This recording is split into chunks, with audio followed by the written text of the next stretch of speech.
ಸಚಿವರಿಗೆ, ರಾಜ್ಯ ಸರ್ಕಾರಕ್ಕೆ, ಜಿಲ್ಲಾ ಉಸ್ತುವಾರಿ ಸಚಿವರಿಗೆ, ರೈತರ ನಿರ್ಲಕ್ಷ್ಯಕ್ಕೆ, ರೈತ ಸಂಘಟನೆಗಳ ನಿರ್ಲಕ್ಷ್ಯಕ್ಕೆ, ರಾಜ್ಯ ಸರ್ಕಾರಕ್ಕೆ, ಜಲಸಂಪನ್ಮೂಲ ಸಚಿವರಿಗೆ, ಐಸಿಸಿ ಕಮಿಟಿಯಲ್ಲಿ ರೈತರನ್ನು ಭಾಗವಹಿಸಬೇಕು, ಐಸಿಸಿ ಕಮಿಟಿಯಲ್ಲಿ ರೈತರನ್ನು ಭಾಗವಹಿಸಿಕೊಳ್ಳಬೇಕು. ವಿಷಯ ನೀರಾವರಿ ಸಲಹಾ ಸಮಿತಿ ಐಸಿಸಿಯಲ್ಲಿ ರೈತ ಮುಖಂಡರು ಹಾಗೂ ರೈತರನ್ನು ಸೇರ್ಪಡೆ ಮಾಡುವ ಕುರಿತು ಮಾನ್ಯ ಅಖಂಡ ಕರ್ನಾಟಕ ರೈತ ಸಂಘ ಇವರ ಕರ್ನಾಟಕ ರಾಜ್ಯ ರೈತ ಸಂಘ ಇವರ ಸಂಯುಕ್ತ ಆಶ್ರಯದಲ್ಲಿ ಒತ್ತಾಯಪಡಿಸುವಂದರೆ ಆಲ್ಮಟ್ಟಿ ಲಾಲ್ ಬಹದ್ದೂರ್ ಶಾಸ್ತ್ರಿ ಅಣೆಕಟ್ಟು ನಿರ್ಮಾಣಕ್ಕಾಗಿ ವಿಜಯಪುರ ಹಾಗೂ ಬಾಗಲಕೋಟೆ ಅವಳಿ ಜಿಲ್ಲೆಯ ರೈತರ ತ್ಯಾಗ ರೈತರಿಗೆ ಮಾತ್ರ ಗೊತ್ತಿರುತ್ತದೆ. ಬೆಳೆಗಳಿಗೆ ನೀರು ಒದಗಿಸಲು, ಕಾಲುವೆಗಳಿಗೆ ನೀರು ಹರಿಸಲು ಪ್ರತಿ ಬಾರಿಯೂ ನೀರಾವರಿ ಸಲಹಾ ಸಮಿತಿ ಸಭೆಯಲ್ಲಿ ತೀರ್ಮಾನಿಸಬೇಕಾಗುತ್ತದೆ. ನೀವು ಕರ್ನಾಟಕ ಪಬ್ಲಿಕ್ ಟಿವಿ ಡಿಜಿಟಲ್ಗೆ ಸ್ವಾಗತ. ನಾನು ಅಪ್ಪುರಾಜ್. ಇವತ್ತೇನಪ್ಪ ಅಂತಂದ್ರೆ ಒಂದು ಕೃಷ್ಣಾ ಮೇಲ್ದಂಡೆ ಯೋಜನೆಯ ಹೋರಾಟದಲ್ಲಿ ಅಂದ್ರೆ ಸಲಹಾ ಸಮಿತಿ ಮಾಡ್ತಾ ಇದೆ ಸರ್ಕಾರ. ಸಲಹಾ ಸಮಿತಿಯಲ್ಲಿ ರೈತರನ್ನು ಪರಿಗಣಿಸಬೇಕು ಅಂತ ಅಖಂಡ ಕರ್ನಾಟಕ ರೈತ ಸಂಘದ ಇವತ್ತು ಹೋರಾಟ ಹಮ್ಮಿಕೊಂಡಿದ್ದಾರೆ. ರಾಜ್ಯ ಪ್ರಧಾನ ಕಾರ್ಯದರ್ಶಿ ಅರವಿಂದ್ ಕುಲಕರ್ಣಿ ಇದ್ದಾರೆ. ಅವ್ರು ಏನ್ ಹೇಳ್ತಾರ ಅನ್ನೋದನ್ನ ಕೇಳೋಣ ಬರೀ ವೀಕ್ಷಕರು. ಸರ್, ಸಲಹಾ ಸಮಿತಿಯಲ್ಲಿ ನಿಮ್ಮನ್ನು ತೆಗೆದುಕೊಳ್ಬೇಕಂತ ನಿಮ್ದೊಂದು ಇದು ಇದೆ, ಏನ್ ಸರ್, ಯಾಕ ಏನು? ನೀರಾವರಿ ಸಲಹಾ ಸಮಿತಿಯಲ್ಲಿ ರೈತ ಮುಖಂಡರು ಮತ್ತು ರೈತರನ್ನ ಆ ಸಭೆಯಲ್ಲಿದ್ರ ಅವ್ರಿಗೆ ಮಾಹಿತಿ ಕೊಡ್ಲಕ್ಕೆ ಅನುಕೂಲಕ್ಕ. ಯಾಕಂದ್ರೆ ಅಲ್ಲಿ ಕಮಿಟಿಯಲ್ಲಿ ಇರೋರು ಕೇವಲ ಜನಪ್ರತಿನಿಧಿಗಳು, MLA ಮಂತ್ರಿ ಇರ್ತಾರ, ಅವ್ರ ಪಕ್ಷದ ಕಾರ್ಯಕರ್ತರ, IAS ಅಧಿಕಾರಿ ಇರ್ತಾರೆ, KS ಅಫ್ಸರ್ ಇರ್ತಾರ. ಅವ್ರಿಗೇನು ಕೃಷಿ ಬಗ್ಗೆ ಜ್ಞಾನ ಇರಂಗಿಲ್ಲ. ಮುಂಗಾರು ಹಂಗಾಮಿನಲ್ಲಿ ಬಿತ್ತಿರ್ತಕ್ಕಂಥ ತೊಗರಿ ಇರ್ಬೋದು, ಶೇಂಗಾ ಇರ್ಬೋದು, ಮೆಕ್ಕೆಜೋಳ ಇರ್ಬೋದು, ಬೇರೆ ಬೇರೆ ಮುಂಗಾರು ಹಂಗಾಮಿನಲ್ಲಿ ಬಿತ್ತನೆ ಮಾಡಿರ್ತಾರ. ಹಿಂಗಾರಿಯಲ್ಲೂ ಕೂಡ ಜೋಳ, ಗೋಧಿ, ಕಡಲೆ ಇನ್ನಿತರ ಬೆಳೆಗಳು ಬೆಳೆದಿರ್ತಾರ. ಆಯಾ ಬೆಳೆಗಳಿಗೆ ಎಷ್ಟೆಷ್ಟು ಪ್ರಮಾಣ, ಯಾವ ಕಾಲಕ್ಕನುಗುಣವಾಗಿ ಅವ್ರು ನೀರು ಹರಿಸ್ಬೇಕು, ಎಷ್ಟು ಅವಧಿವರೆಗೆ ನೀರು ಹರಿಸ್ಬೇಕಂತಕ್ಕಂಥದ್ದು ಕೃಷಿಯಲ್ಲಿ ತೊಡಗಿರ್ತಕ್ಕಂಥ ಪಕ್ಕ ರೈತರಿಗೆ ಗೊತ್ತಿರ್ತದೆ. ಹೊರತಾಗಿ ಅವ್ರು ಹಿಂಬಾಲಕರು ಇರ್ತಾರಲ್ಲ, ಅವರು ರಾಜಕೀಯ ರೈತರು, ಅವ್ರು ಹೊಲಕ್ಕೆ ಹೋಗಂಗಿಲ್ಲ, ಅವ್ರು ರಾಜಕೀಯ ಬೆನ್ನತ್ತು ಹೋಗಿರ್ತಾರೆ. ಅವ್ರಿಗೇನು ಕೃಷಿ ಬಗ್ಗೆ ಜ್ಞಾನ ಇರ್ತದ? ಅಂಥವ್ನ ಇಟ್ಕೊಂಡು ಕಮಿಟಿ ಮಾಡ್ತಾರ. ಯಾರ್ದೋ ಸಲಹೆ ತಗೊಂಡು ಇವ್ರು ನೀರು ಬಿಟ್ರಪ್ಪ ಅಂದ್ರ ಸಮರ್ಪಕವಾಗಿ ಬೆಳೆಗಳಿಗೆ ನೀರು ಹೋಗಂಗಿಲ್ಲ. ಮತ್ತೆ ನೀರು ಹೋಗ್ಲಿಕ್ಕೆ ಬೆಳೆನ ಕೈ ಬರಂಗಿಲ್ಲ. ಹಿಂಗಾಗಿ ರೈತರು ಸಂಕಷ್ಟ ಸಿಲುಕ್ತಾರ. ಪ್ರತಿ ಬಾರಿ ಕೂಡ ನಾವು ಒತ್ತಾಯ ಮಾಡ್ತಾನೆ ಇದೇವು.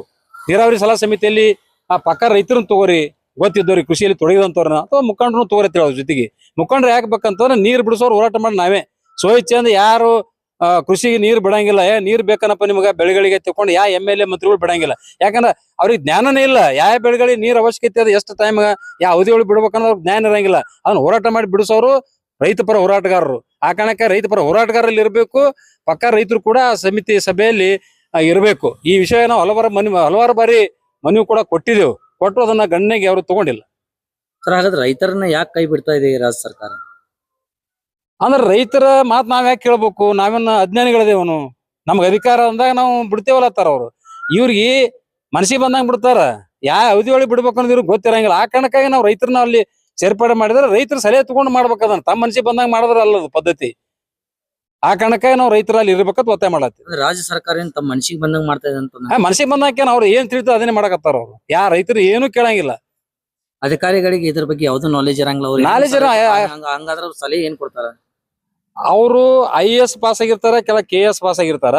ಇವೇನ MLA ಮಂತ್ರಿ ಇರ್ತಾರ, ಇಲ್ಲ ಅಜ್ಞಾನಿಗಳು, ಇವರೆಲ್ಲ ಸಾಲಿನ ಕಲ್ತಿರಂಗಿಲ್ಲ. ಇಂಥವ್ರಿಗೆ ಪ್ರಜಾಪ್ರಭುತ್ವ ಓಟ್ ಹಾಕಿ ಆರಿಸ್ಕೊಳ್ತೇವೆ. ಕಾಯ್ದೆ ಜ್ಞಾನ ಇರಂಗಿಲ್ಲ, ಕೃಷಿ ಬಗ್ಗೆ ಮೊದಲೇ ಜ್ಞಾನ ಇರಂಗಿಲ್ಲ. ಮತ್ ಇಂಥವ್ರಿಗೆಲ್ಲ ಅಧಿಕಾರ ಕೊಡ್ರ ರೈತರಿಗೆ ನೀರು ಕೊಡಾಕ ಅವಧಿ ಹೆಂಗ್ ಗೊತ್ತಾಕದ್ರಿಗೆ? ಅದನ್ನ ಹೋರಾಟ ಮಾಡಿದಾಗ ನೀರ್ ಬಿಡ್ತಾರ.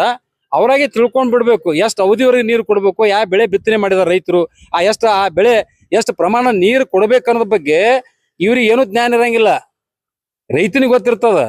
ಈಗ ಮನುಷ್ಯನಿಗೆ ಒಬ್ಬ MLA ಅದಾನ, ಮಂತ್ರಿ ಅದಾನ, ಅವ್ನು ಹೊಟ್ಟೆ ಹಸ್ದಾಗ ಎಷ್ಟು ಪ್ರಮಾಣ ಊಟ ಮಾಡ್ತಾನ, ಅಥವಾ ರೊಟ್ಟಿ ಉಣ್ತಾನೋ, ಚಪಾತಿ ಉಣ್ತಾನೋ, ಏನ್ ತಿಂತಾನೋ ಅವನಿಗೆ ಗೊತ್ತಿರ್ತದ. ಹೊಟ್ಟೆ ಹಸ್ತಾನೋ ಎಷ್ಟು ನಾವು ಊಟ ಮಾಡಿದ್ರೆ ನನಗೆ ಹೊಟ್ಟೆ ತುಂಬತದ ಅನ್ನೋದು.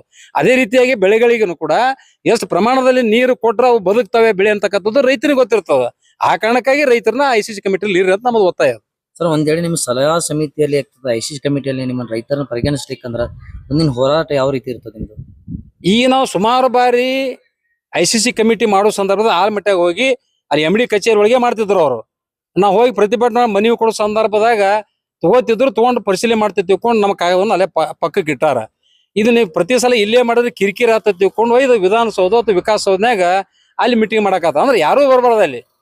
ಒಂದು ಗುಬ್ಬಿ ಸೈಜ್ ಸುಳಿಯಂಗಿಲ್ಲ ಅಂತ ಪರಿಸ್ಥಿತಿ ಅಂತಲ್ಲಿ ಹೋಗಿರೋದು ಸಭೆ ಮಾಡ್ತಾರೆ. ಅಂದ್ರೆ ಒಟ್ಟಾರೆ ರೈತರನ್ನ ಹೊರಗಿಟ್ಟು ಸಭೆ ಮಾಡುವಂತದ್ದು ಇದು ಕುತಂತ್ರಗಾರಿಕೆ. ಅಂದ್ರೆ ಯಾರು ರೈತರಲ್ಲಿ ಇರಬಾರದು, ರೈತರ ಸಲಹೆ ನಾವ್ಯಾಕೆ ತಗೋಬೇಕು ಅಂದ್ರೆ ರೈತರನ್ನ ಹೊಟ್ಟೆ ಇವ್ರು ಕಡೆಗಣಿಸುವಂತ ಕೆಲಸ ರಾಜ್ಯ ಸರ್ಕಾರ ಮಾಡ್ತಾ ಇದೆ. ಸರ್ ತಮ್ಮ ಹೆಸರು? ಅರವಿಂದ್ ಕುಲಕರ್ಣಿ, ಅಖಂಡ ಕರ್ನಾಟಕ ರೈತ ಸಂಘದ ರಾಜ್ಯ ಪ್ರಧಾನ ಕಾರ್ಯದರ್ಶಿ. ವೀಕ್ಷಕರೇ, ಇಲ್ಲಿ ಇನ್ನೊಬ್ಬ ಹೋರಾಟಗಾರ ಅದಾರ, ಅವ್ರು ಏನ್ ಹೇಳ್ತಾರ ಅಂತ ಅನ್ನೋದು ನೋಡೋಣ ಇವಾಗ. ಸರ್ ಹೇಳಿ ಸರ್ ನಿಮ್ ಸಮಸ್ಯೆ. ಸರ್, ಈ ಒಂದು ಕೃಷ್ಣಾ ಮೇಲ್ದಂಡೆ ಯೋಜನೆಯ ಒಂದು ಏನು ಸಮಿತಿ ಇದೆ, ಆ ಸಮಿತಿಯಲ್ಲಿ ರೈತರ ಸಂಘಟಕರು ರೈತ ಹೋರಾಟಗಾರನ ಯಾಕೆ ತಗೋಬೇಕು ಅಂದ್ರ, ಯಾವ ವೇಳೆಯಲ್ಲಿ ರೈತರು ಮುಂಗಾರಿ ಬೆಳೆಗಳನ್ನ ಯಾವ ವೇಳೆಯಲ್ಲಿ ಬೆಳಿತಾರ, ಆಮೇಲೆ ಹಿಂಗಾರಿಗಳ ಬೆಳೆಗಳನ್ನ ಯಾವ ವೇಳೆಯಲ್ಲಿ ಬೆಳಿತಾರ ಅನ್ನೋದು ಒಂದು ಒಳ್ಳೆಯ ಒಂದು ಪ್ರಬುದ್ಧವಾದಂತ ತಿಳುವಳಿಕೆ ಇರ್ತೈತಿ. ಇವತ್ತ ರಾಜಕಾರಣಿಗಳಾಗ್ಲಿ, ಇವತ್ತ MD ಗಳಾಗ್ಲಿ, ಆಮೇಲೆ ಅಲ್ಲಿರುವಂತ ಆಫೀಸರ್ಗಳಾಗ್ಲಿ, ಅವ್ರು ತಮ್ಮ ಅನುಕೂಲ ತಕ್ಕಂಗ ಮೇಲಿನ ಯಾವ್ದಾದ್ರು ಒಬ್ಬ ರಾಜಕಾರಣಿ ಫೋನ್ ಹಚ್ಚಿದ್ರ, ಆಮೇಲೆ ಮೇಲಿಂದ ಯಾವ್ದಾದ್ರು ಅಧಿಕಾರಿಗಳ ಫೋನ್ ಹಚ್ಚಿದ್ರ ನೀರ್ ಬಿಡ್ತಾರ.